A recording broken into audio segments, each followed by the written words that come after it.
spent a good part of the day in a large brick mansion on the banks of the Rappahannock, used as a hospital since the battle. Seems to have only recently gotten the worst cases. Outdoors, at the foot of a tree, I notice a heap of amputated feet, arms, legs, hands, etc. A full load for a one-horse cart. Walt Whitman, Battle of Fredericksburg. So one thing that actually, I was thinking about this the other day, Marie, after you said this, the first time you sent me this was, it's only an amputation if it's not the head. Right? Well, if you can't amputate to find the a head. point on it, you know what? You can't amputate the head. You know what that's called? Beheading. Yeah. But like, And they don't call it befooting or like be-arming. Well, so here's... It should be deheading too, not beheading. Beheading sounds like you're giving someone a head. Like I behead you or bewed, right? I behest you a head. Yeah, like isn't to bewed to become wed to someone? And so to behead would be to become headed to someone. It should be de-headed, right? Shouldn't it be? Hello, dear listeners of the Mad Scientist Podcast. My name is Chris Cogswell. I am joined by my ever-patient co-host, Marie Mayhew. We're just busting out the semantics on decapitation. Just that's what it is. It's decapitation. It is decapitation. And beheading. Okay. So it is a D. You got your decapitation in there. But so then can you capitate? So to capitate something would be to give it a head? Becapitate? No, if decapitating is to take away a head, well, then capitating would be to capitate. Well, in Latin, capitate, right, is head. So it is of the head. Is that real? So no, decapitate. Wait, you don't speak Latin. Is capitate really head? Dude, yes. Capital, yes. I took like 4 years of Latin. Did you really? Yeah. Holy crap. Like I got like a D out of the entire thing, but I got enough. Okay. Seriously, capitate. Capital, head, the head of. All right, dear listeners, we are here with an episode on the history of surgery. 3 minutes in, we roll around to what the actual subject is. Killing it. Excellent podcasting. Welcome to the Mad Scientist Podcast. Today's episode, the history of surgery.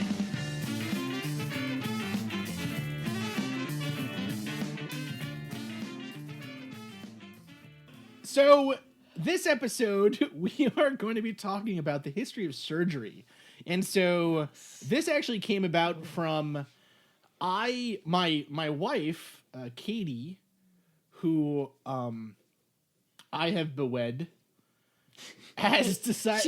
She still has a head. She still has a head, She has not been beheaded. Yeah, no. And she hasn't beheaded Chris, too, so... Right, no, we're good. So... Big up yourself, Katie. Doing great stuff. Still has a head. Age, whatever. Doing great. So she actually suggested to me that this would be a really good topic, and we've actually had a lot of listeners ask about this subject in particular, but more specifically about the body snatching, which we're going to get into more. Gruesome MNFers out there, man. Yeah, and it really is. It actually is a really big part of the history of surgery. Is like, how did we learn anatomy if you weren't allowed to study bodies, right? But anyways, so in particular, this series is going to grab from a couple of books. Yes. It's going to cover from The Butchering Art, which is a really, really fascinating book. This is The Butchering Art, Joseph Lister's Quest to Transform the Grisly World of Victorian Medicine by Lindsay Fitzharris. That book is super good. It's so good. It's really, really fascinating. Even, so I'm a sciencey kind of guy, but I am so into this book. It is so good. It's phenomenal. Marie, which book did you? Nice and gruesome.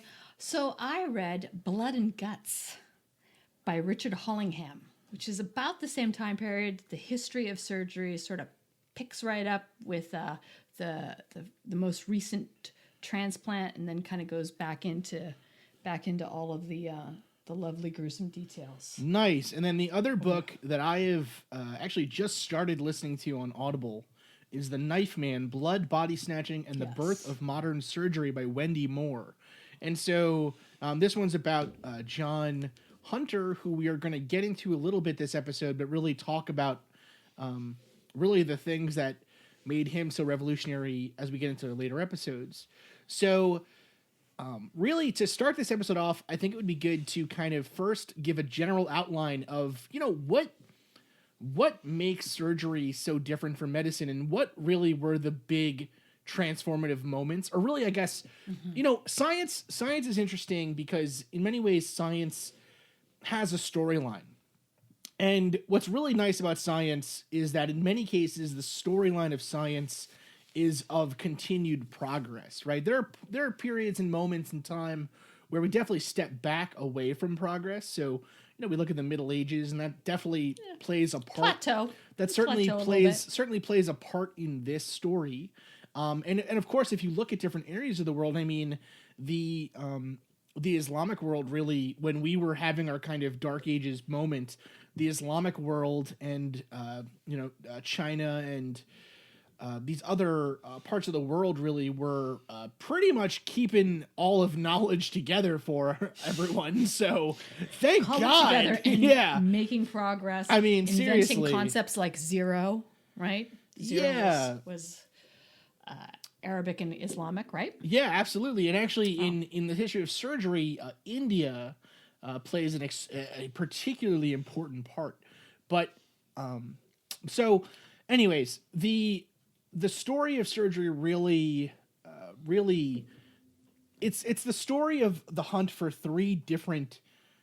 solution to three different problems. And these problems are the ability to manage pain, the ability to manage bleeding, and the ability to manage infection. Not that long ago, and even actually still today, in some cases, thanks to antibiotic resistance, the ability to actually go into the body and remove something or fix a mechanical problem with a body part by really, getting in there, opening the hood, so to speak, and, really doing something to the body, that was not possible because, number one, it was so excruciatingly painful that there was just no way to get the kind of precision and careful control you need.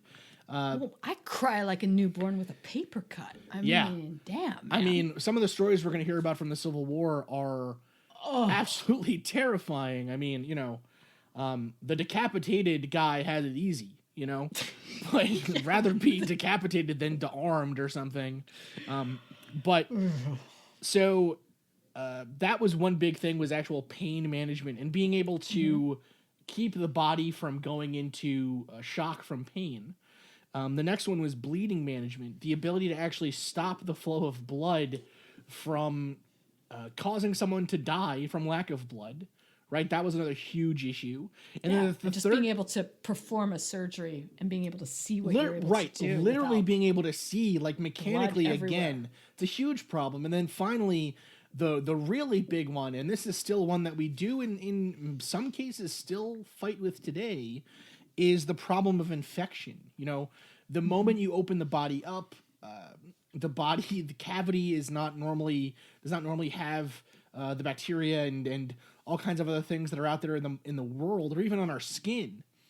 And so the issue of actually getting in there, and even if you can fix the mechanical problem or whatever, remove the tumor, whatever it is you're doing surgically, in many cases, just being opened up like that was itself a death sentence for a very long time, up until almost the modern age. So, and that's coming back now with antibiotic resistance, where by not being able to fight infection, then surgery basically goes back to a time before John Lister, who we're going to talk about. So that's kind of the broad strokes idea here for this episode. But I think first off, Marie, we were talking about this off the air a little bit. Marie, what kind of surgeries have you had? Or what kind of, let's get into it. What surgeries have I had? What surgeries haven't I had? What haven't I done? So I pierced my own ears in high school. No, there we go. I actually did. But more later on in life, I've had I severely broken ankle, so I had to have basically all my bones and all of my ligaments and all my muscles operated on, and which is, I've got hardware and all sorts of really cool stuff in there now, which is amazing. I was thinking about that. I mean, the break was so severe. I basically slipped in water, and the break was so severe that my left ankle almost 360'd around. Wow. Yeah, and I mean the noise was like tearing the leg off of a turkey or something. It was something very similar. Jesus. Yeah, it was bad. It was very, very bad. However, what was so amazing about it is went in like immediately, was admitted to surgery, and the amount of detail and work that they put into it, and the surgery itself was like 3 hours, and the amount of recoup coming out of it, and physical therapy, and what they had to do, and they kind of walked me through all the different, bits and pieces that they kind of had to reassemble and put screws in and put plates in. But if this would have happened at a different time frame, I would not have the use of that foot. Wow. They would have had to have amputated it, or it would have just healed, as a maimed foot, and I would not have use of it. So, I mean, if you look at like sort of going back, I would say, again, pre-Civil War, Victorian era, pre-Civil War, when this kind of delicate, almost more modality-focused, specialized surgery wasn't developed yet, then you would have to have more of a generalist who would be able to do only so much. So it's pretty amazing. And that's like, I would say, the most major surgery I had. My husband, Paul, when he was like, I want to say 5 years old, he was born with a heart defect. So he was born with a hole in his, one of the ventricles of his heart that was preventing the heart to be able to properly function. So the surgery for that was basically they put him under, they packed him in ice, and this was a few decades ago. So they packed him in ice, they lowered his body temperature, they stopped his heart, and then they cracked open his chest, fixed it, brought back up his body temperature, and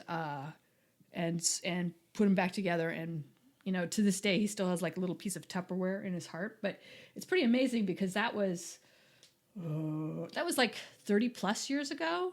Wow. And that's that surgery that he had done, which to me is amazing because basically they froze him. They put him on ice and froze him, and in effect, he was dead. And then they brought him back to life with the repair in his heart. Now, 30 years later, can be done in utero. So if they detect this with an ultrasound, or with an ultrasound in the mother's womb, they can see the heart, the infant's heart or the embryo's heart.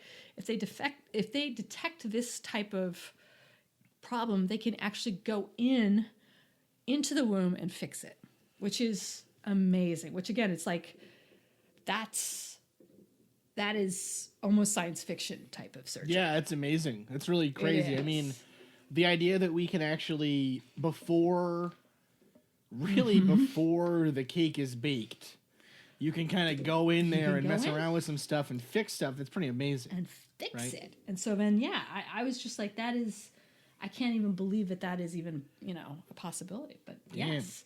So how about yourself? Like, I anticipate during one of your many hijinks for, Halloween that you either, I want to say that like you broke multitudes of bones doing half the stuff that it sounded like you guys were up to. Actually, I was pretty lucky. I probably caused a lot of property damage, but I didn't actually. My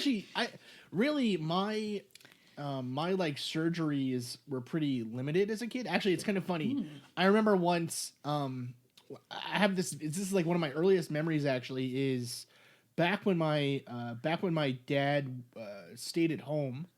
and he was still married to my mom.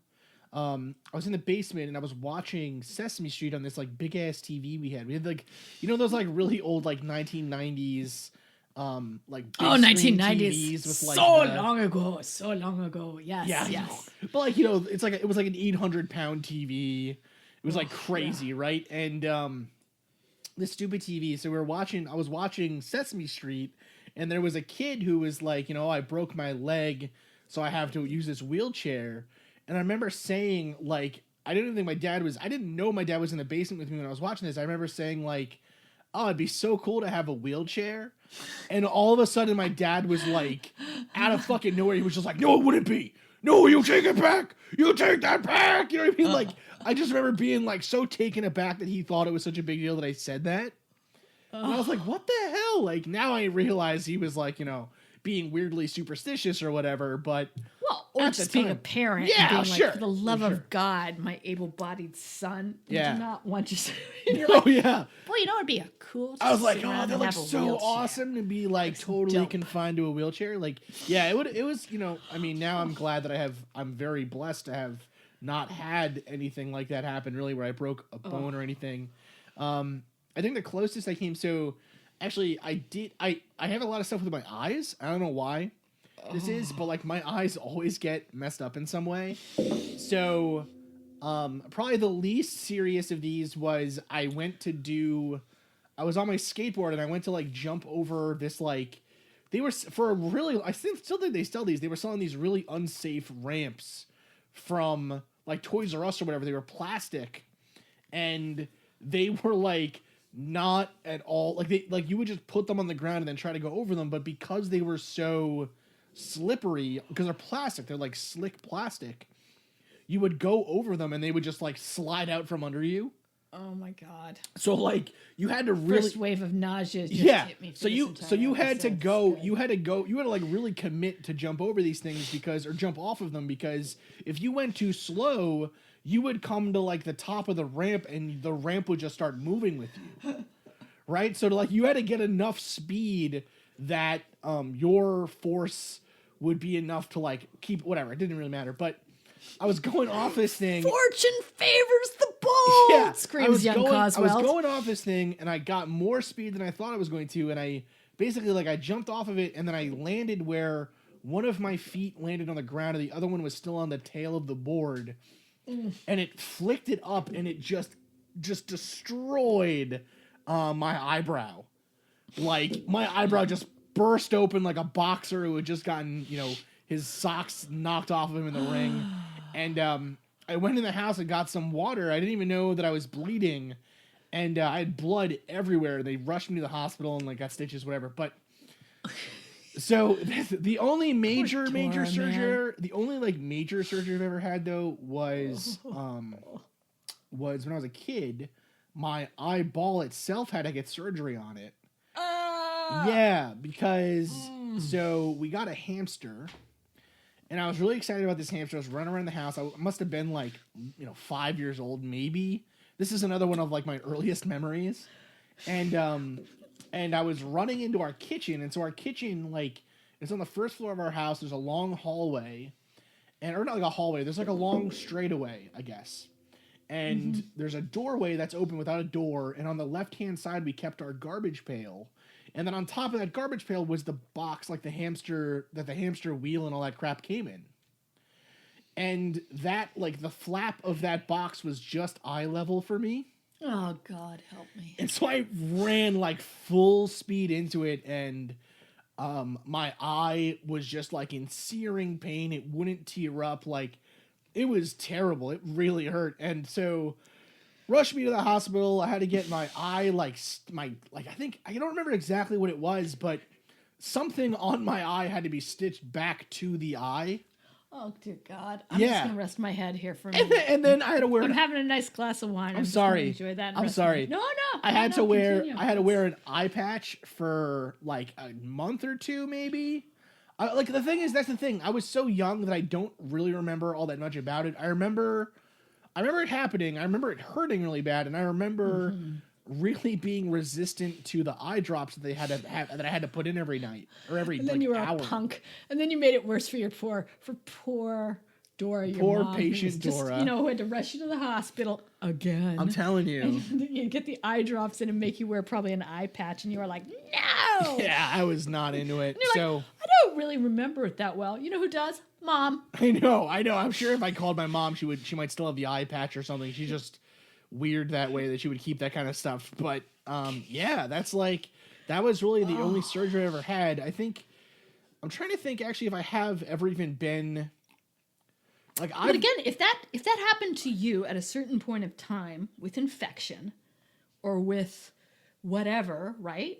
You might have lost an eye. You might have yeah. It may have gotten gangrene. It may have gotten anything at that point, and you wouldn't have been able. There would have been no.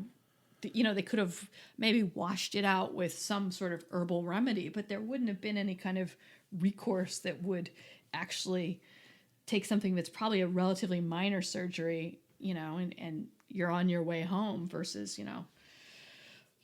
it's all fun and games until somebody loses an eye. Sure. Well, actually, what's really interesting actually is that the removal of cataracts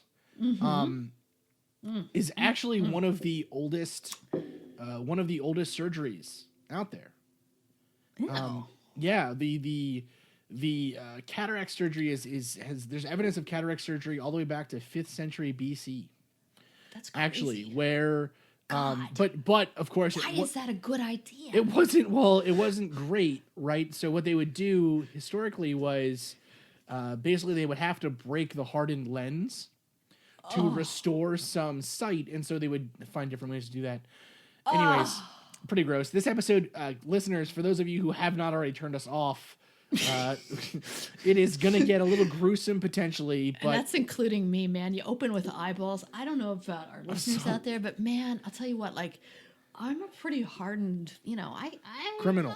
To my heart. Well, we're not going that far, allegedly, but like something about the eyeballs, it's just like, oh dear God. Oh, it's bad.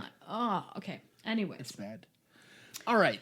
So so we're going all the way back. This is so initially the idea of surgery. So when we first really started as a society, or as societies, let's say, just groups of people working together, I think it became, the beginnings of where kind of medicine and surgery start are murky, right? Just like everything else. Yeah. I mean, it's such a strange concept to begin with, to think that you could, one interesting question is sort of, where does the mind reside, but also kind of what do each of the, it seems so obvious to us right now that the body is basically like a machine that's made out of organic material, right? Like, we think of the body as these systems that come together in, pipes and stuff. Like,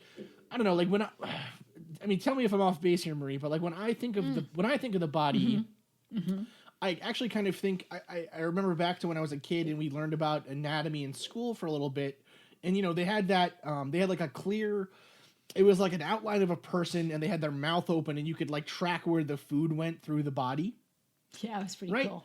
Yeah, so that's that. kind of really our modern view of the body, right? It's a machine. It's a machine. Yeah, exactly. It's a machine that there's some kind of non-machine or determinate parts, like the soul or whatever you want to call it, but it's like it is the vessel that hosts the soul, right? But it itself is functional, right? And ultimately we believe that disease and dysfunction of those mechanical parts are what cause illness and pain and ultimately death, right?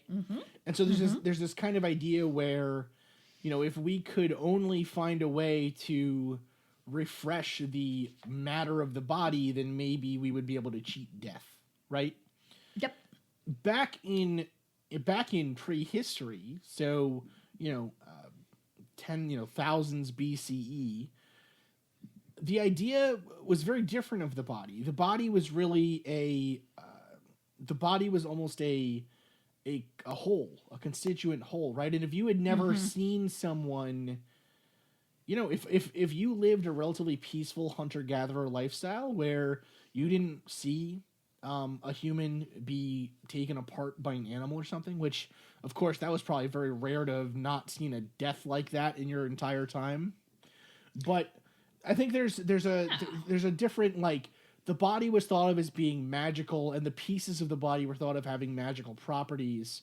Yeah. Well, you weren't supposed to be delving around in it. No, and right? that's because no good can come of the body being open. right, and that's kind of what I'm getting at, is that it's almost this idea of, the body was a sacred whole, and so to open it, to get it into the body in some way, was inviting death, but also inviting darkness and evil and whatever. So, cutting a body was very, very taboo, right? It was considered to be taboo, and that taboo continued really all the way until almost modern times.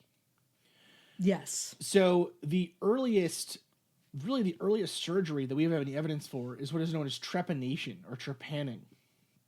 And the first another good right after eyeballs. Let's roll right in. Let's roll into trepanning. Now, the first known evidence of trepanning that we have is actually from France, dated around 5000 BCE.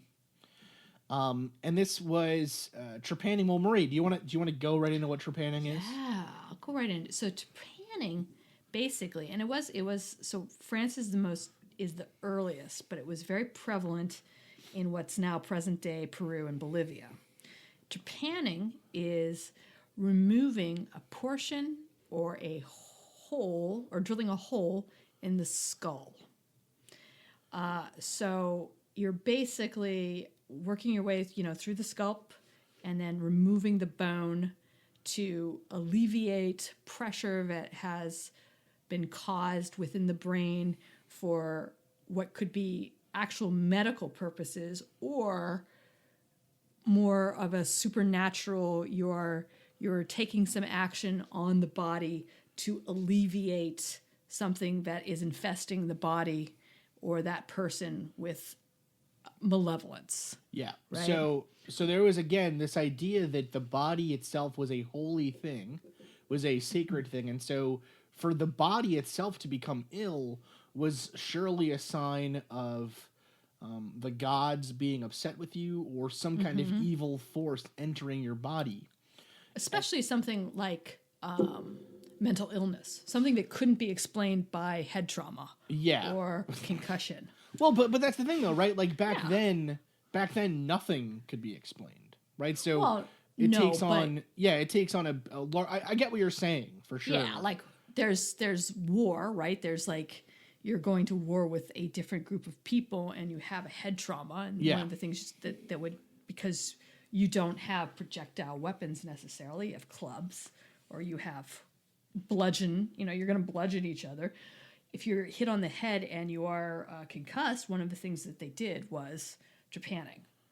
But if you're just a normal everyday, going about your everyday life, and you have seizures, or you have something else that is afflicting you but has no sort of other genus, other origin, then it could be more of a supernatural event, which ultimately results in the same thing, which is drilling a hole in your head. Right. So which again, to me, is like, that's kind of extreme. That's kind of a go-to. That's kind of a go-to extreme place, but that's all right. So the idea of this was that you would open in this hole, and it would actually relieve pressure of the fluid surrounding the brain. Right. It would be, and we actually still do this sometimes. People do this still. I was reading about that, and I was like, "Are you shitting?" And what's really interesting is that trepanning is there's actually evidence that people lived after trepanning was performed on them.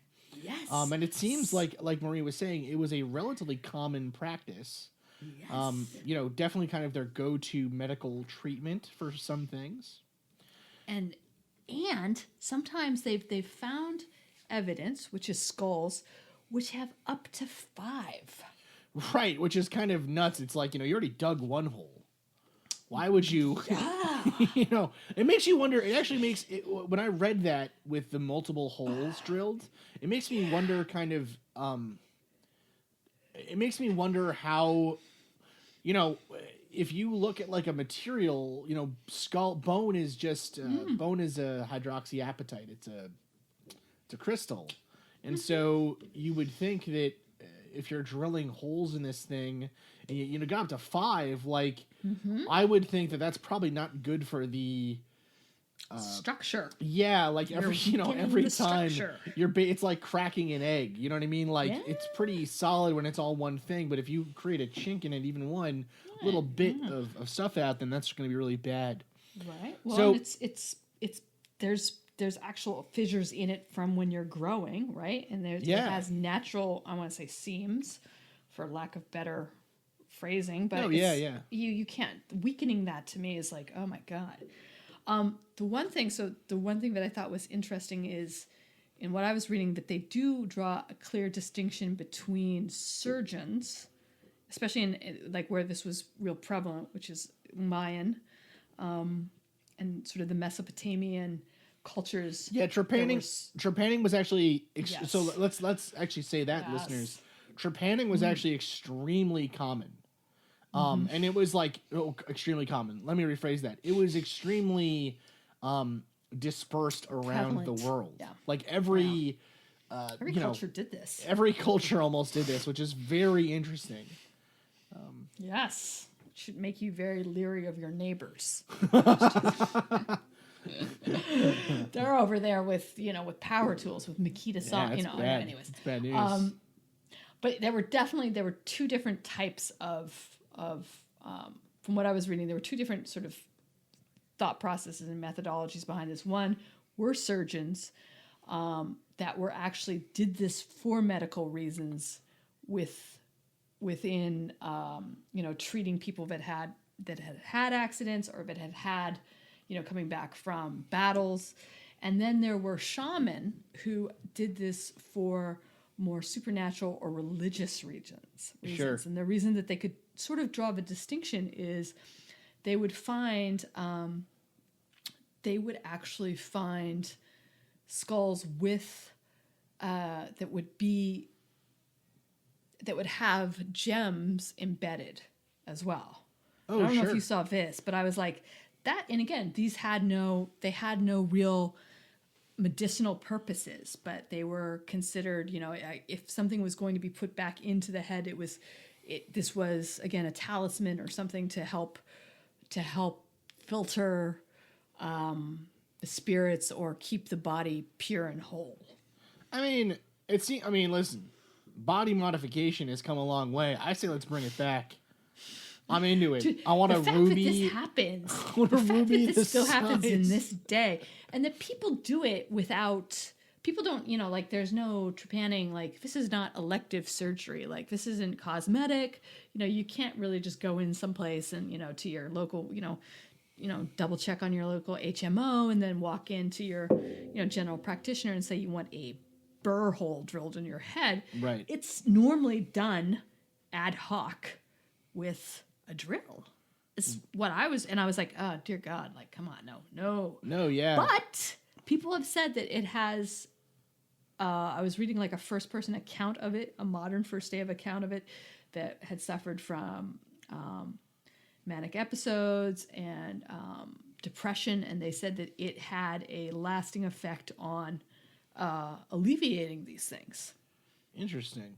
Which to me, it's like, again, I don't have a double-blind randomized study on that. It's a little iffy. It's a little, I don't know. Well, it's fun. It's interesting. A lot of the stuff that we find with ancient medicine, in some ways,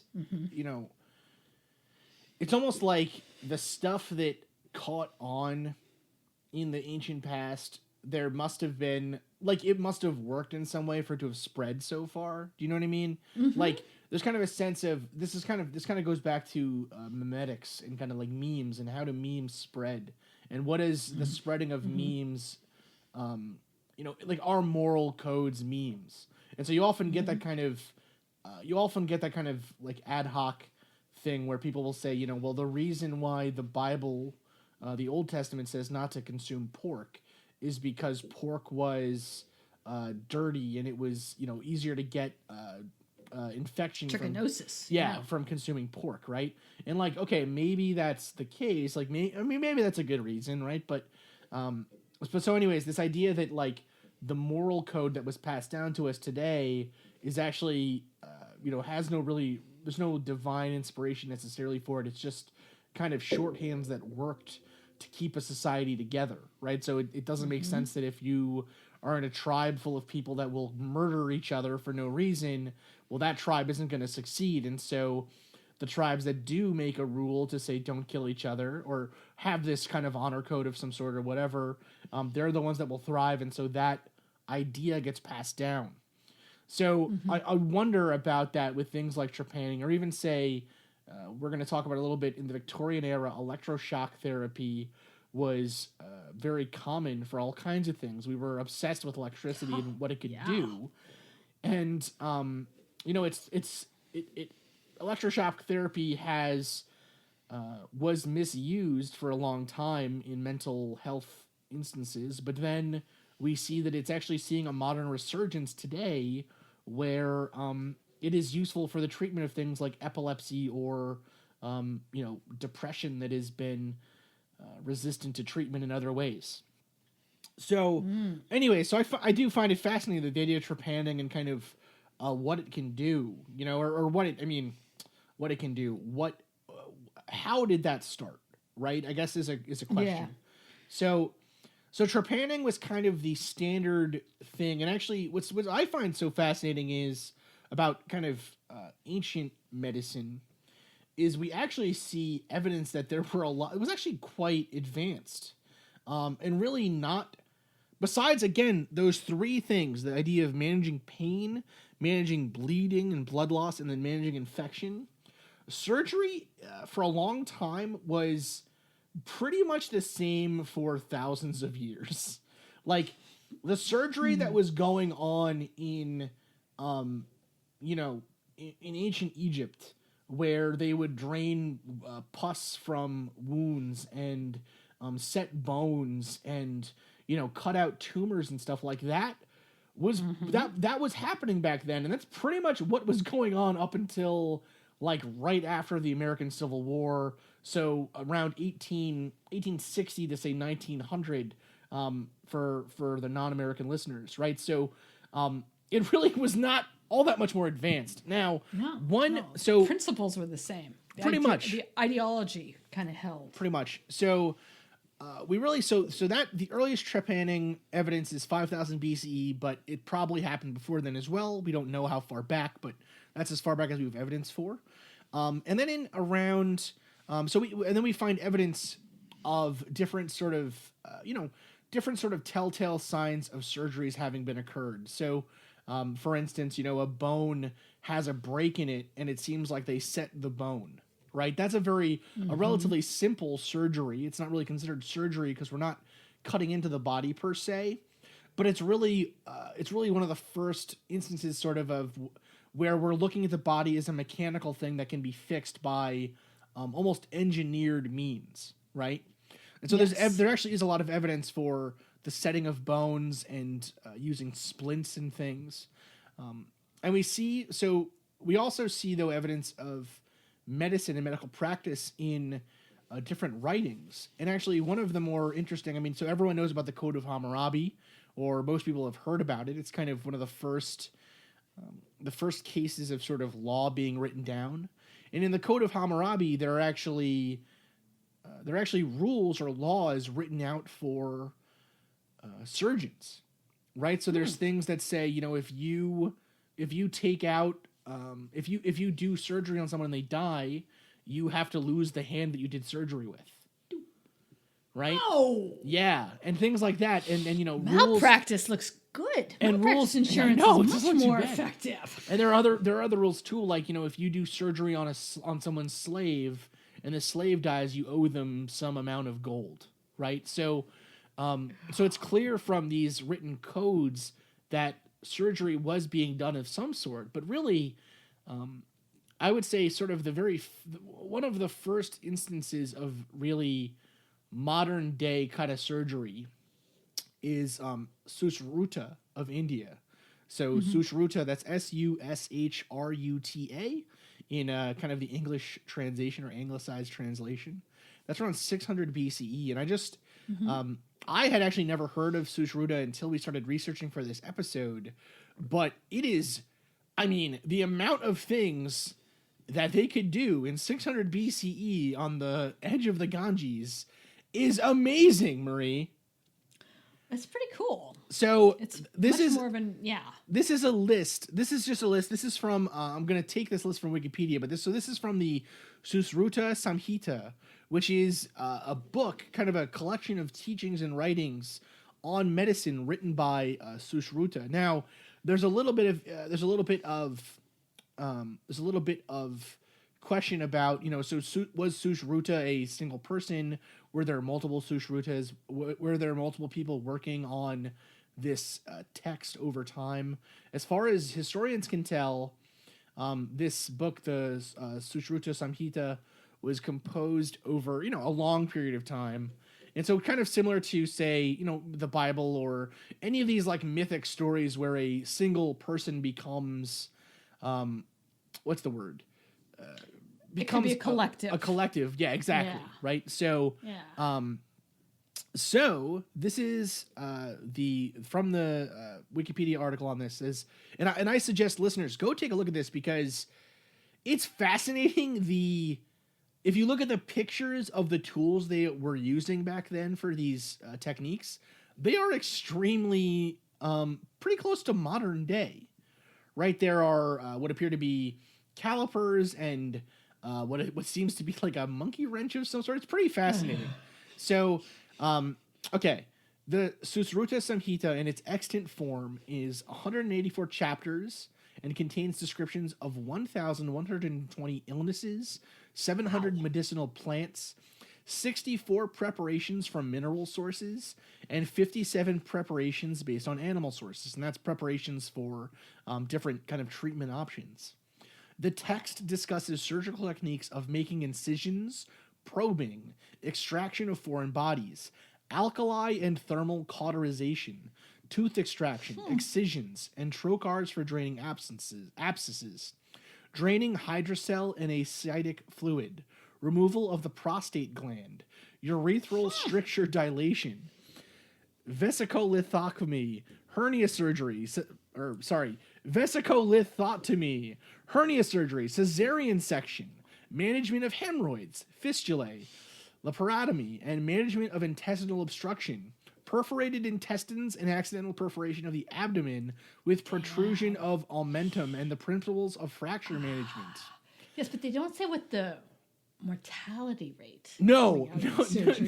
Like anybody can have. I'm not trying to delegitimize, because obviously this is a pretty epic. This is substantial. But my question is like, when you perforate, intestines or bowels or anything, like, basically, I mean, you can operate, you can have a plan, you can have it written down, but you're not coming out of it.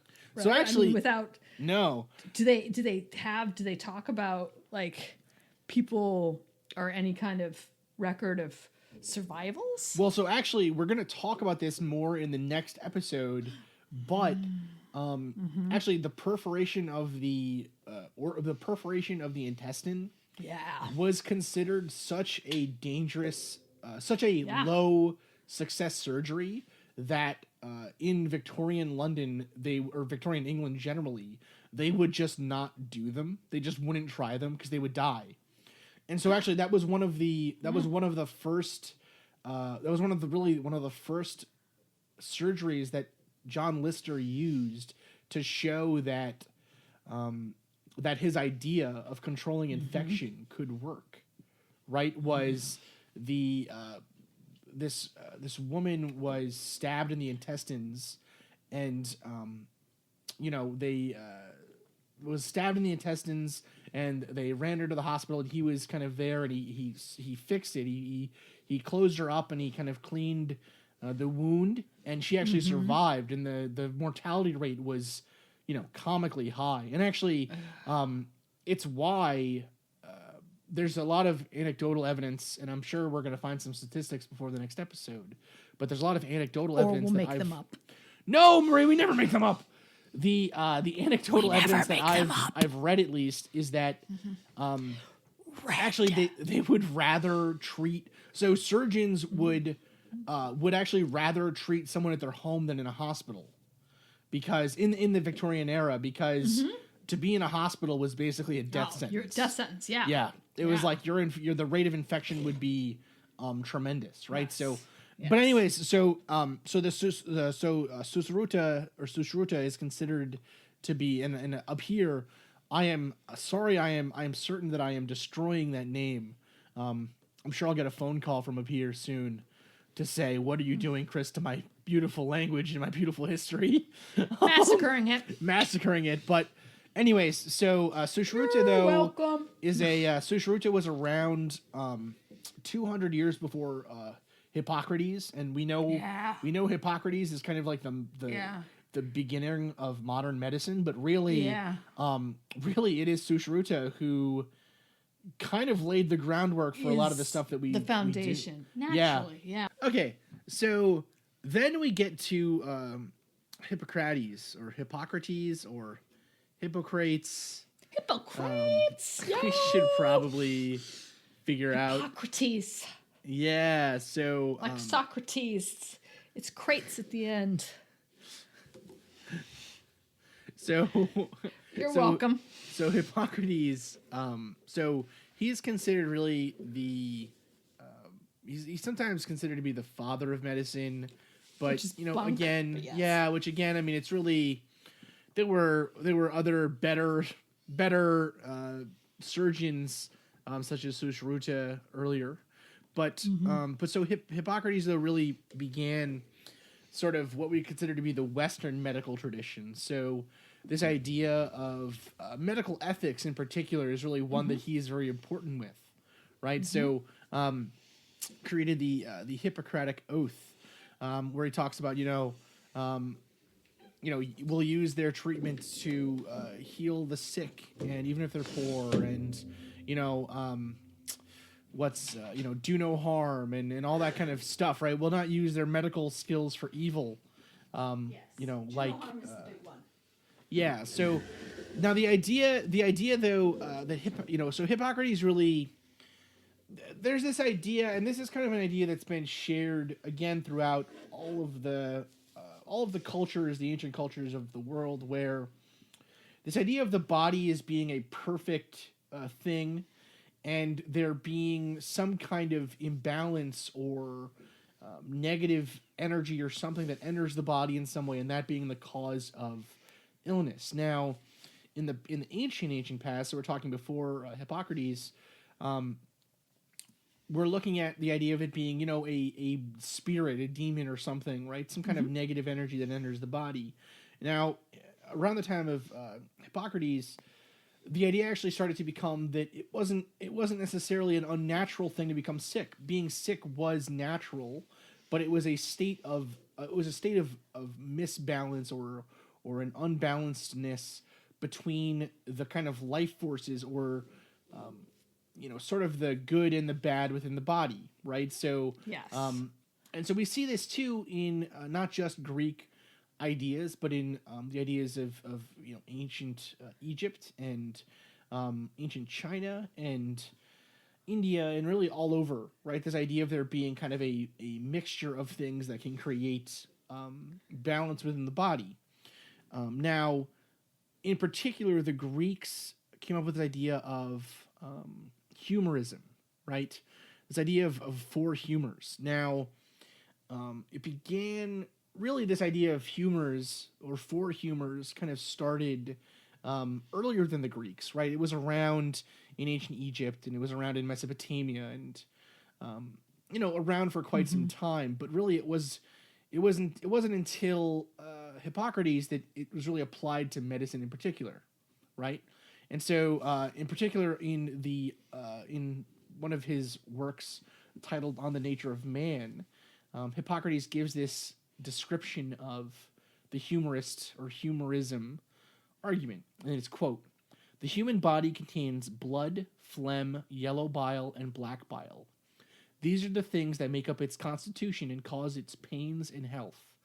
Health is primarily that state in which these constituent substances are in the correct proportion to each other, both in strength and quantity, and are well mixed. Pain occurs when one of the substances presents either a deficiency or an excess, or is separated in the body and not mixed with the others." End quote. So, It's awesome. I have the exact same quote, except different words. oh, that's so funny. Well, it's different translations, right? We're not Greek. Different translation. Now, so the idea was that there was a balance of these things, right? And so everything came to be balanced together. And actually, we still kind of have that idea almost in our medicine in the form of the idea of homeostasis, right? Which is this idea of where the body is working properly, its temperature, its pressures, its concentrations of different things are all together. So, and this is actually really where this idea of bloodletting and the treatment of things with like hot and cold or applying oils or whatever, this is really where this idea came from, right? So bloodletting is to remove blood, one of the four humors from the body, in order to balance the body back out, right? And so, and this idea really, it's interesting because they would apply it to different, sort of things, right? So they would say that, different foods had different parts, or rather, different foods had different concentrations of humors.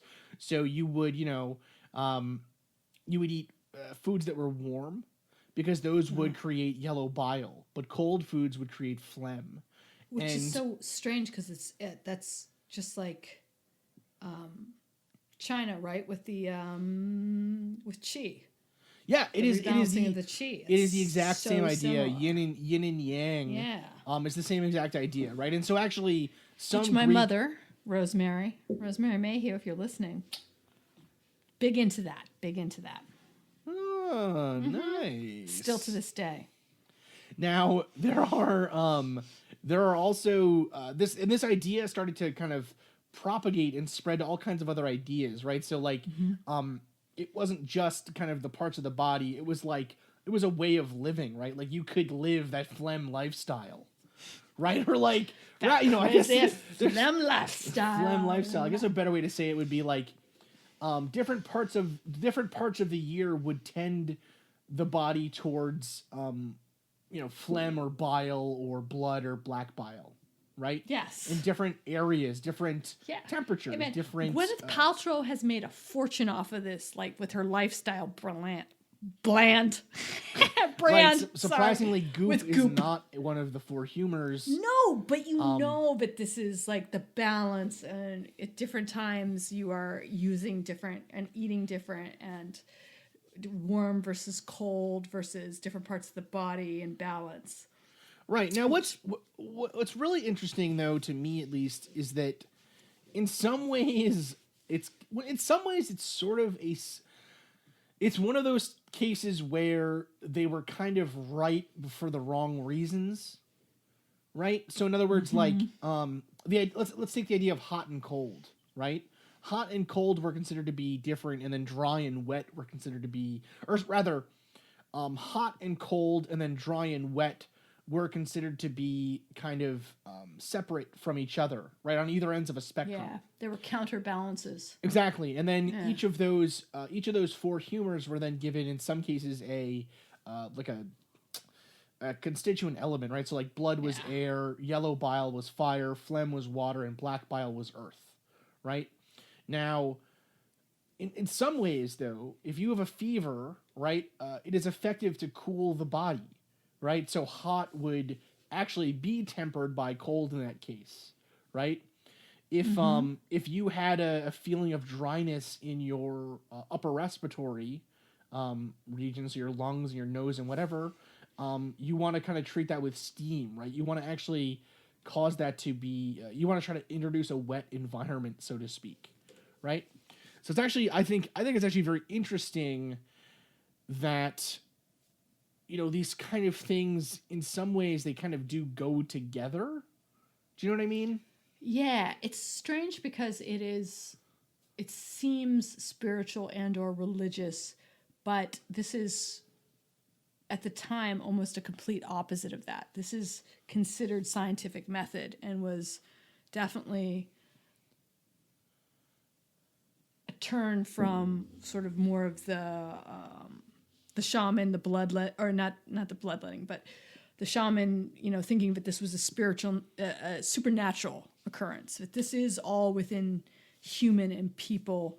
But when you hear it now and you hear these balances or you hear what you're saying, it still seems somewhat triggered by something that's more of a spiritual balance than actual physicality. Does that make sense? Yeah, absolutely. No? Yeah. Yeah, no, absolutely. That and phlegm. Every time I hear phlegm, I'm just like, ugh. Yeah, it sounds pretty terrible, right? So to be one of the four elements, yeah. It's not a great one. Not a great one. Would rather be Yeah. Well, actually, I don't know. If I had to pick, Hard to market phlegm. I'm saying it's never for, been for super, lifestyle brands. It's Phlegm's tough. Black bile. It's a little goth. We can work with that. I was gonna say it's really never been clear to me what black bile is supposed to be. Mm-hmm. Right. In some ways, though, like black bile was actually almost thought to be what's the word? It was almost like, okay, so you had like blood and you had phlegm and you had blood, phlegm, and then you would have things like, like these were clear things, right? Like phlegm, blood, these were actual like physical things, right? But the biles, like yellow bile or black bile, right, were actually almost what's the word? Almost like not really. They weren't real like liquids. Mm-hmm. Does that make sense? Like yeah. Like it's almost like like acid and base. Almost. Yeah, exactly. Like in some ways, like yellow bile was like almost it is like acidic, like the stomach juices, right? But black bile was almost black bile was almost also considered to be like black bile would be like if you had melancholy, if you were depressed, that would be considered to be a excess of black bile. Whereas if you were manic or angry or whatever, that would be considered a yellow bile. You'd have too much acid, too much bile, right? So it's actually permutations of these four really disgusting things. Considering that would make up like, I mean, you could have almost, you could have many different varietals of all of this stuff, and none of it sounds really good. No, none of it sounds great. Now, and remember too, right? So now this is all of this stuff that we're learning about the body, all this stuff. So we've now come to the point where we can do simple surgeries. We can do things like drain pus. We can remove basically we can do what outside of the body. Yeah, you can. It's like what Dr. Pimple Popper does on YouTube, right? It's kind of like we were able to do. I don't that even stuff. know what that is. I don't know. It's what phenomenal. That is, it's really good, Marie. Here's the thing. Don't want to know. Great. Save that for part 2. All right, doing great. So, so this idea of like we could do these relatively minor surgeries that today you would get done in like a dermatologist office, right? Yeah. Or even your like general practitioner, like a mole removal or something like that. Mm-hmm. They could do those kinds of surgeries, but we had this idea of the body was still sacred. You were trying to treat them by balancing the four humors, and so you weren't necessarily trying to cut into the body. Right. You were trying to, and if you did have to, right? If you did actually have to go in there or something, then there was this idea in the Hippocratic Oath, in the writings of Hippocrates, where you basically would be cleanly in some way, right? So your hand should be cleaned with water, boiled water, whatever, right? So, actually, really interesting. But a big part of the Hippocratic Oath was do no harm, and in many cases in the ancient world, that meant do no surgery, right? Because they believed that there was, this mechanical method of intervention was almost, I don't know, heavy-handed, right? It was like ham-fisted. Like, it's like, why would you, it's like trying to fix your TV by slamming it on the side with a hammer, Yes, right? exactly. Like, it's a very Yeah. gross, exaggerated method. And it's very uneducated, right? Yeah. This is a very educated way of, or what was considered a very educated way of evaluation and discernment versus you're just going to open up something and start, Right. messing around with it. Yeah. And so around 200 CE, we have Galen, who he actually really did a lot with suturing and things and removing Before cancer. before then, Ptolemy, Yes. right? So the one thing that I found that was very interesting about Greek Center of Learning at Alexandria, besides it being this, that they lavishly supported libraries, museums, basically this acquiring of knowledge and documenting of knowledge, was medical research. And it was renowned that this was where this huge repository of medical knowledge was now being kept. And one of the biggest advents of the time was the idea of the pulse and understanding the pulse and understanding that it actually it came from arteries and it came from the heart, and that it was, it could be triggered by fear or in being relaxed, but it's all of a sudden sort of this look inwards to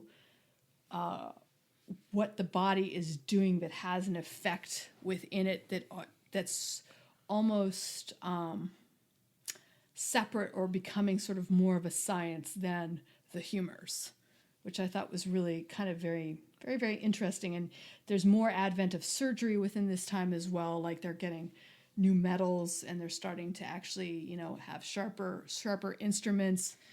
But the idea that the pulse and how blood flows within the body is more of I thought was more of an interesting kind of advent than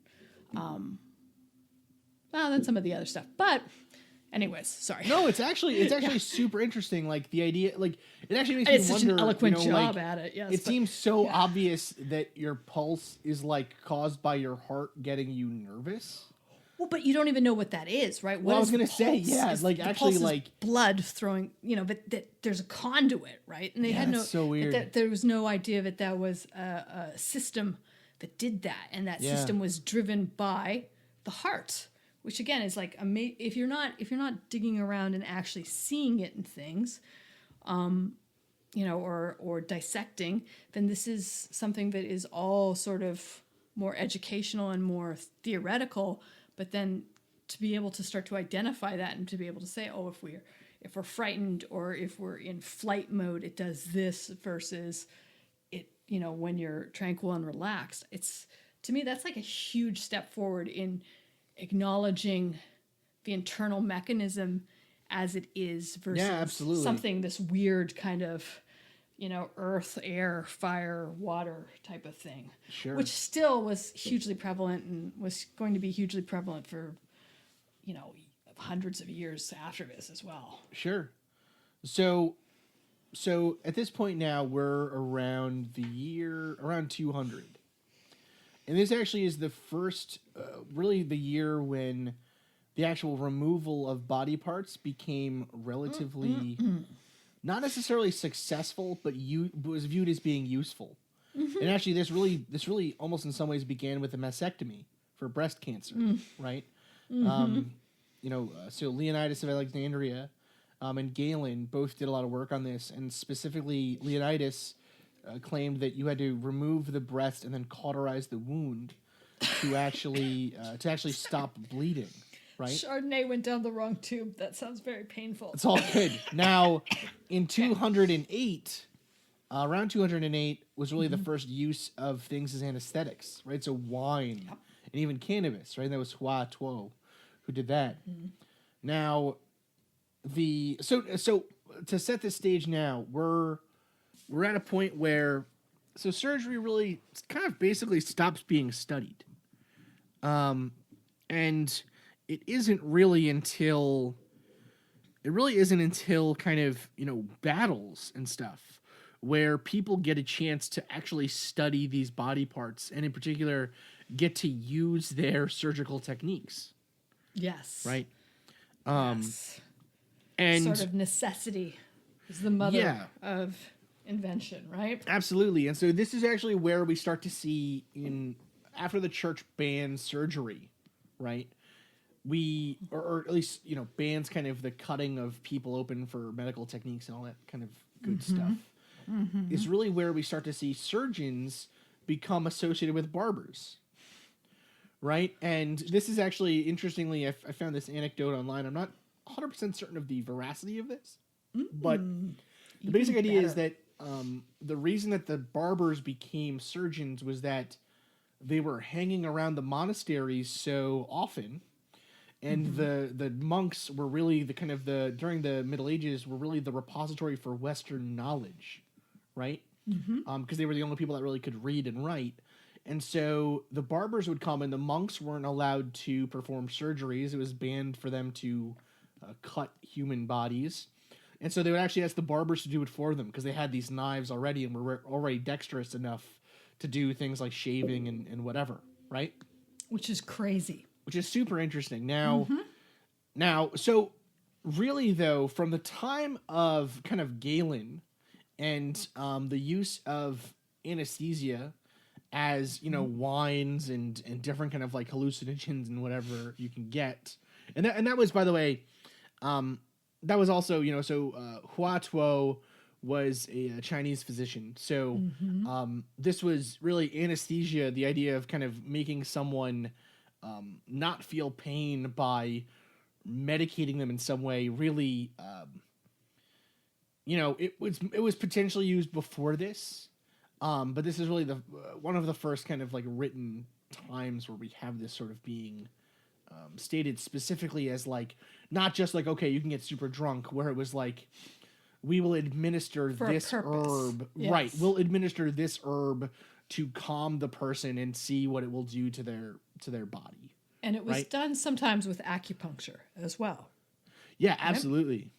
Which was in very, very early form of pain remediation. Although I can't imagine there's just not enough needles in the world that would shut that off. Right. Or drink. Right. Really, I mean, yeah. Anyways, yes. But before any kind of real anesthesia, that would be what you would have. Yeah, absolutely. And so this was really so specifically what Hua Tuo was famous for is mephisin, which I guess translates to cannabis boiling powder. And so basically what this was is sort of a special type of wine that had cannabis powder inside of it of some sort, or some kind of hash or whatever. And so basically does not sound half bad. No, basically it was used as an anesthesia, right? So it was specifically used for medical purposes, right? Yes. But also though, using acupuncture, what's the word? Potentially, he's also potentially said to have used acupuncture for anesthesia, although it seems like there's not, what's the word? There's not a huge amount of literature out there to support that, I guess. But there is enough, so anyways, this is an important, though, step towards the idea of anesthesia being something useful for surgery. Yes. And the acknowledgement that we have to that we have to physically remove them from feeling pain for this to actually work. Yeah. Because at that point they were holding people down, right? I mean it was that's they would bind you down or physically hold you down to have surgery done.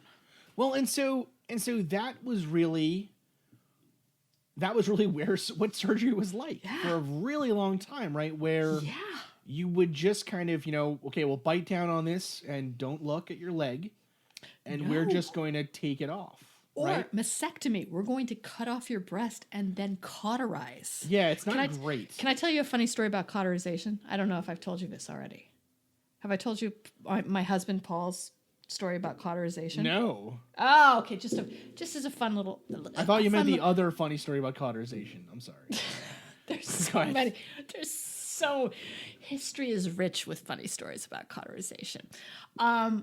Back when before we were married and we were just moved in together, I had a series of really terrible ingrown toenails, and I would go to the doctor, and what they wanted to do is they were like, well, here's what we can do, X, Y, and Z, but really what's going to solve this is cauterization.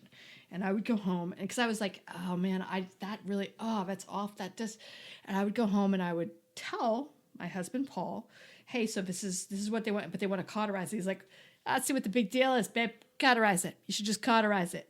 And I'm like, baby, I don't know. I just, and so this went on for a month, literally. Like, I would be in pain. I'd be soaking my foot. And he's like, and all he would come in and say is, he's like, I don't see I don't see why you're being such a baby about this. Or you should just have it cauterized. And finally, at one point I said, sweetheart, do you know what cauterization is? And he literally stopped and he was like, no, not really. And I'm like, darling, that's when they take acid and they burn it. Yeah. They burn it off. And he's like, well, Jesus Christ, no, don't do that. That sounds Good terrible. God, that's and I'm like, hilarious.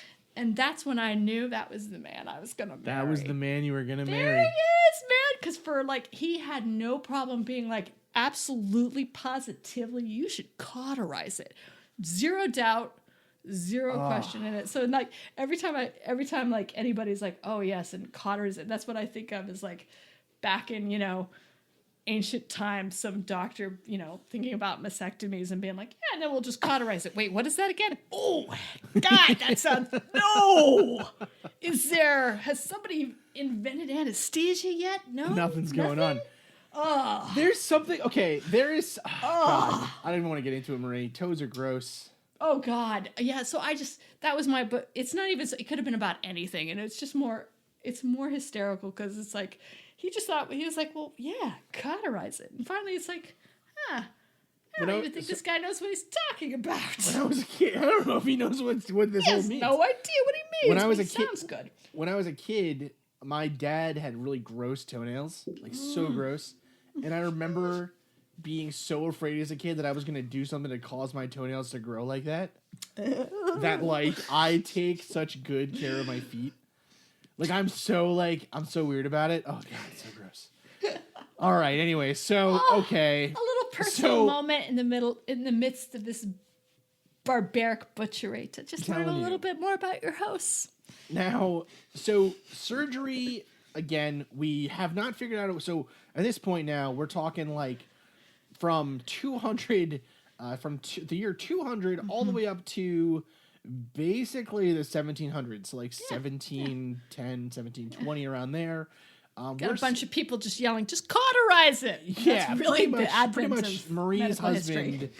with a saw being like, well, just do it. Just don't even worry about What? it, Just cauterize. Oh, wait, we got to use the saw on them? Oh, God, no, I don't. Whoa. Yeah. Whoa. And so surgery, though, had started to become, the need for surgery had started to become clear, right? Mm-hmm. Where people were, it became obvious to people around this time period that the body really was more of a mechanical sort of thing, that potentially we could learn things about the body by taking it apart and looking at it and stuff. And so this really gets us to the era of John Hunter, who is a Scottish surgeon and is considered to be considered by many to be one of the very first surgeons to really apply the scientific method to surgery, and in particular to be especially important due to his knowledge and study of pathology and anatomy, and the clear connections that he made between animal anatomy and human anatomy. Yes. Now, at the time, again, it was, it was really, it cannot be stated enough the kind of ridiculous level that that these surgeons had to go through to get bodies for study, right? Like they had to pay gangs and grave robbers and things to bring them bodies that were relatively fresh for study, right? And so and so great ad hoc market there, right? And before Hunter, really, surgery was considered very similar to, like, literally very similar to being a butcher, right? It was considered to be a practical, like almost a trade skill. You didn't need any knowledge really to be a good surgeon at the time. All you really needed was a lot of strength and pretty quick hands. You needed to be able to kind of cut the wound off, or get in there, get it done, close it up, and be finished. Those were really the skills that were important to a surgeon, not necessarily a knowledge of, okay, well, if I cut here, I'm going to encounter a kidney and it's going to look like this and it should be doing that, right? Like the actual, like a surgeon knowing how the body operated was not a necessity for the skill. Like, was not a necessity for the job. No. Well, and there was no shared collective, or there was very few shared collectives in schools to go in and teach and view and have a forum in which to learn. Absolutely. So there were surgery schools, right? And actually, John Hunter went to one of the oldest schools for surgery that Glasgow, are out there. Right? Yeah, and so he was at Chelsea Hospital and then St. Bartholomew's Hospital. Now, at the time, right? So these were all very important. These were important times for surgery. These were really the period where, like, within 100 years, those three major issues, the issue of pain management, the issue of bleeding management, and then the issue of infection control, within 150 years, those problems were solved in some ways. Yes. Right? And really allowed for the beginning of modern day surgery to occur. And in many ways, the work of John Hunter is sort of the linchpin to all of that.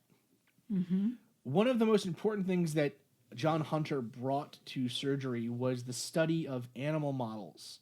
So particularly taking apart animals like pigs and dogs and horses and kind of, pretty much whatever he could get his hand on. We had a small farm, right? He actually had. Yes. Yeah.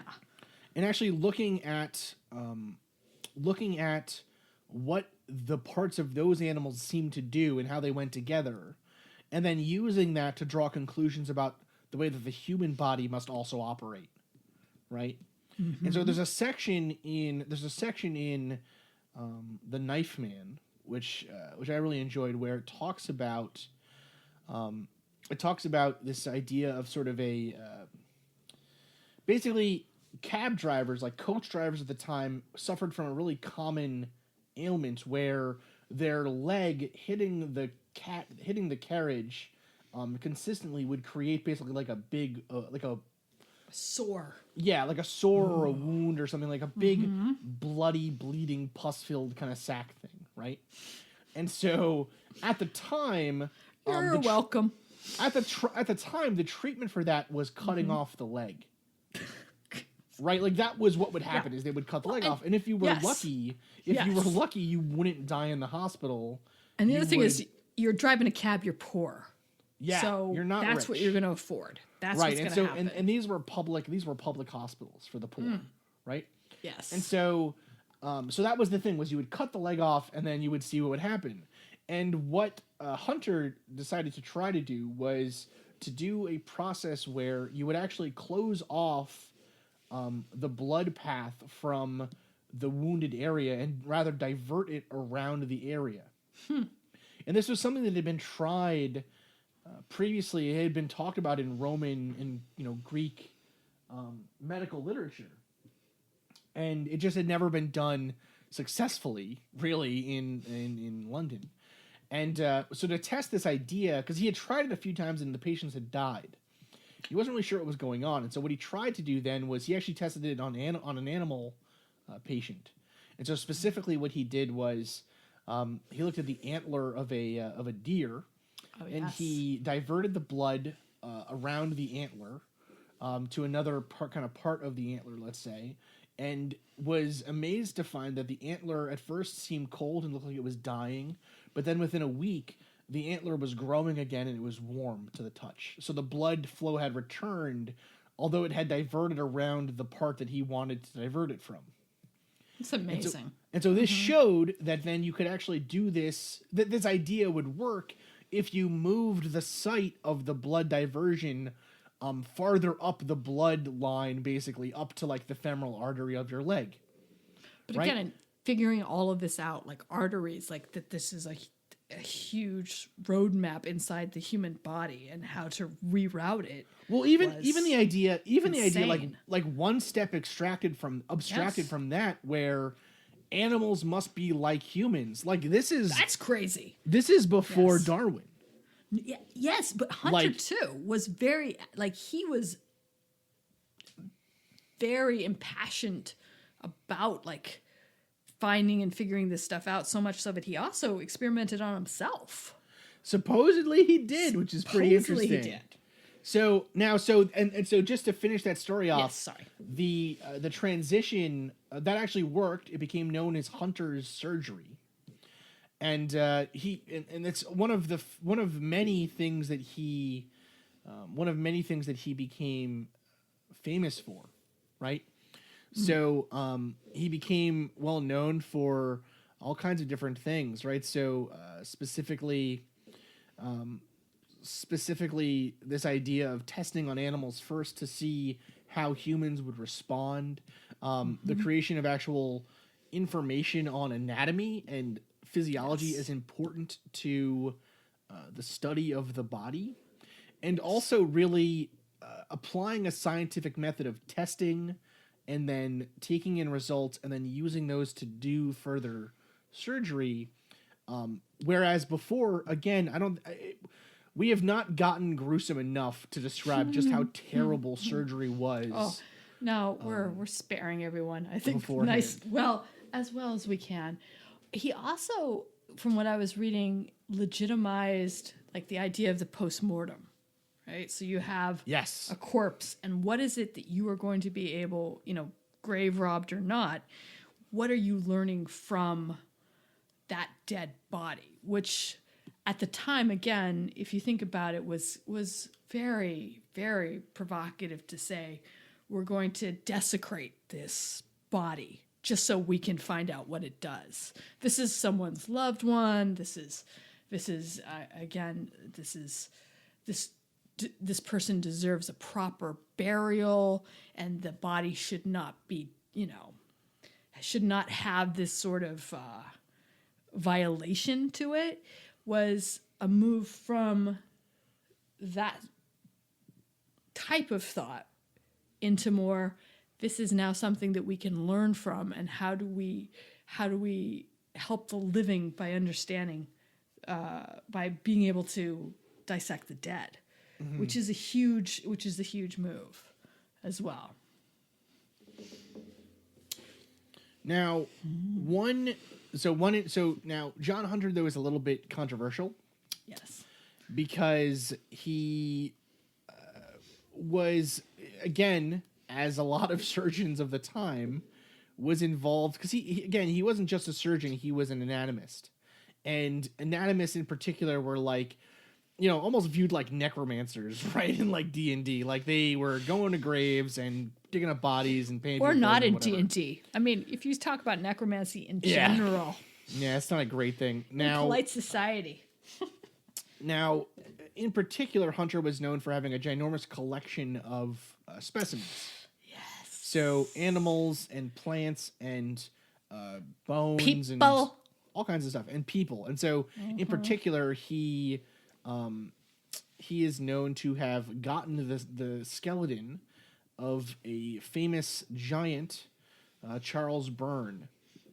And basically, what occurred supposedly is Hunter paid a member of the funeral party to steal the body, fill the coffin with rocks, and then give him the skeleton. And so, so Quite the cabinet of curiosities.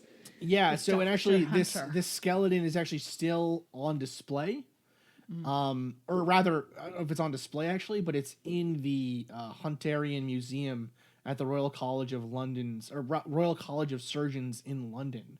And so it's kind of interesting. I mean, you have this sort of what's the word, like you have this sort of interesting person who makes such great strides for Right. his Right. methods and discoveries and ideas have probably saved countless lives throughout history.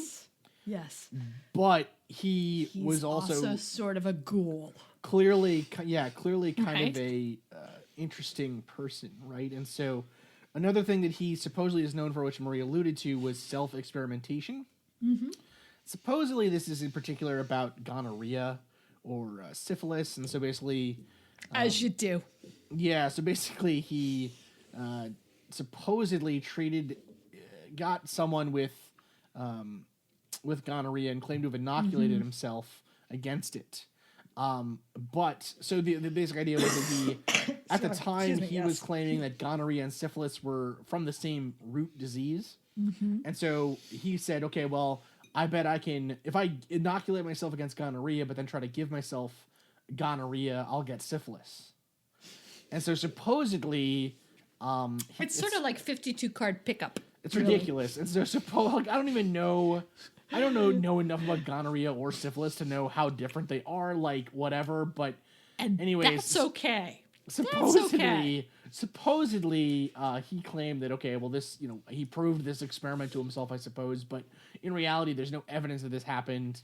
But the fact that he willingly knew what he was doing, I think, Well- speaks to Well, wait, his that's what I- investment within like his profession. Well, that's what I'm saying though, is yeah. that there's no evidence that he actually did this, right? It's supposedly. Supposedly, yeah. And like the I thing I said, love, is in supposedly a lot of you read a lot because again, this book is great, but there's loads of stuff out there on John Hunter. What I really like is the idea of in a lot of these things, it's like, well, actually, he just did this on a third party. Like he still tested on a human. Yes. You know what I mean? Like, Yeah, like something no, that we there's- today would consider to be Yes. so Yes. No, he morbid still and like robbed not graves. okay. He still robbed graves. So I Right, mean, like he still wasn't a great person. Now, No. and actually, what I find really fascinating about him in particular is that he really did not like school. He hated reading, supposedly his entire life.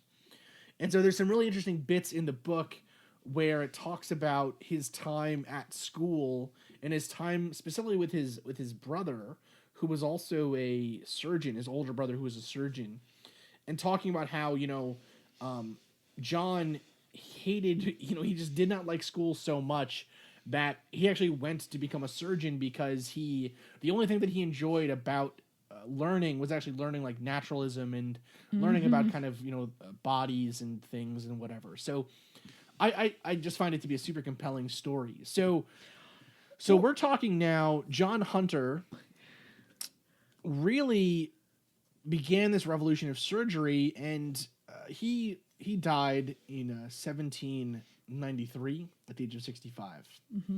Now, the things that he did really began the study of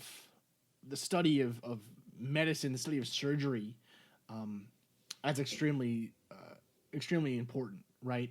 In Yeah. particular, he was very important in the idea of one thing that we didn't mention at all was really his study of child development, and specifically of like fetal development, like maternal, like childbirth and stuff. He did a lot of important work in that area, and he also supposedly was one of the inspirations for Dr. Jekyll, which is really cool. Fascinating. Yeah, I which is did really not see that. interesting. Now, so That's we're interesting. talking. So his work really began kind of the what's the word? I would say the renaissance of like modern medicine in a lot of ways. That was one of the things that shepherded in, more common anesthesia, antiseptic, the idea of surviving surgery, that and the need for the fact that what was happening in the world at that time too was that weapons, war, things were becoming more prevalent that could do harm to a body. So you had to, on the flip side, have people that could figure out how to repair a human body as well. Yeah, absolutely. Right? And so this really is kind of the beginning of also the period where we begin to see surgery as a scientific practice, and specifically lays the groundwork for people like John Lister or Joseph Lister, rather, sorry, who would later, we're going to talk about more in the next episode. But what's fascinating to me, actually, I think, Marie, and this is kind of something that we're going to hope to get to, maybe we should do it in another episode because this one's running kind of long. Yes. Is really the last kind of gasp of ancient surgery was the American Civil War. Yes. Right? Where yes. we're right at this cusp now. We're talking about at this point now we're starting to really get a sense of, okay, the body seems to work like a machine, and if we are intelligent about testing that we can do, then we can kind of learn more about the way that the body operates and use that to our advantage. So let's put it under the ultimate stress test. Right. And so, and so we begin. So we see this, and again, barbarism. Again, like these texts, some of the texts that were written by the students of John Hunter at these colleges, and these works on anatomy and physiology and the way that surgery should be performed. We're used in America, and we're also used, I mean, just generally for wars, but the Civil War is really one of the first times that surgery sees its use widespread around a battlefield. Yeah, it's the apex of so many things. Like I was saying, on one side you have weaponry, like you are gearing up for war within the United States. So what is a weapon that can eliminate your enemy as quickly as possible? How do you do that? Versus what does that weapon do to a population, and how do you fix the people that are affected by it? And those two things kind of come to this massive conflict within the Civil War. And it's, maybe we should probably go into it for the next episode, but it is like a really bloody, awful time, because it is stress testing the idea of what surgery can do and what it does. But it also sort of heralds the next phase of medicine. Right. It's kind of it's sort of interesting. It is in many ways kind of a stress test for, like you were saying, a stress test for these modern ways of doing surgery. Yes. And also a really terrible view of just how far we had to come still. Yes. Right?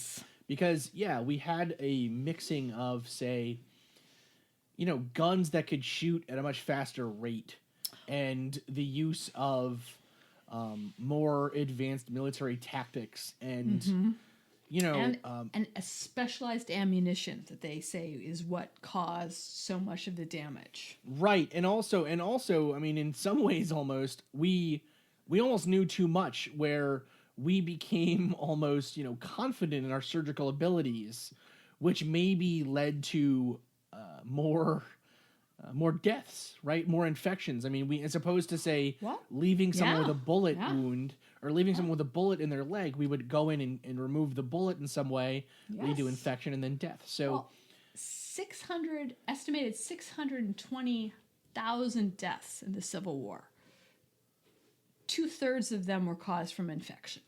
I mean, it's amazing, right? Yeah. I mean, it's a gruesome statistic, but it's also very telling about what happened very, very quickly. as well.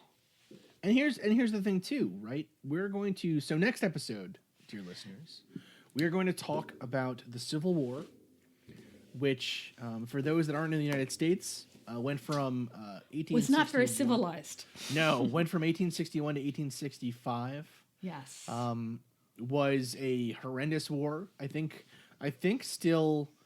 Yes. Still the bloodiest war in American history. Yes. I mean, it was all Americans fighting Americans, so I mean, it kind of, it gets a leg up, so to speak, in that sense, but extremely interesting. And what I find to be actually so fascinating is, so the Civil War occurred, started 1861 to 1865.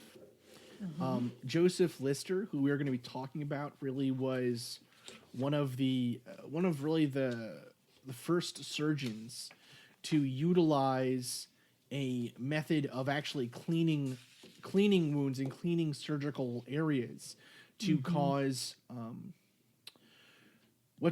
to cause lower infections. Yes. Right. This actually occurred. Sanitation, just basic sanitation to keep away from sepsis. Yeah. Absolutely, but also the use of things like phenol and other chemicals. Right. But this kind of really occurred right at the end of the Civil War. So it's interesting how it all kind of happens. You just think had Lister had his kind of eureka moment, or had he been born a year or two earlier or something, just the number of lives that could have been potentially saved. Right? It's fascinating to think. Chicken and egg in some ways too, because you don't know how bad things can be unless you have a huge amount of bodies, right, absolutely, that you have to treat. Absolutely, and you realize like this is not working. And I mean there are even processes and procedures that come out of the Civil War, like triage, that are still used today. So it's this really gruesome, I wouldn't say necessity, but it's this really gruesome sort of linchpin moment that happens within just a number of years that kind of bring everything to the focus. Fascinating. Yes. And All we will right. even have more gruesome stories and pictures. Maybe we should get some more. Maybe we should do a little bit more like I don't know, more bloody stories. More bloody reading. More Goodness, stories Marie. about eyeballs and gonorrhea. Oh God, we should bring on. Toast. We should see if we can eyeballs get, and gonorrhea. we should see if we can get Mike back on to talk about some Civil War ghosts that I'm sure he's seen or knows about. Good stuff. That's Mike Brown from Pleasing Terrors, ladies and gentlemen. Check out the podcast. Yes. All right. People faint. People faint. It's scary. Faint. Marie, Terror. Sir. we got anything else to talk about? We doing good? A pleasure as always. Where can they find us if they wanna tweet out? We love hearing from all of you. I am at Team Giant Squid on Twitter. She sure is, and I am at Mad Scientist Pod. You can also follow us on Instagram. Actually, you can follow the show on Instagram. What? We have an Instagram right now. It's account? just me. It's just me taking pictures of my cat. It's me and my cats, but This is it's Seaborg. fun. This is Chippy. Yeah, and so that's mad_scientist_podcast. And yeah, Chippy is out of the hospital, ladies and gentlemen. Chippy doing great. Shout out Chippy. We want to thank everyone at the University of Minnesota Animal Hospital, Small Animal Hospital. Yes.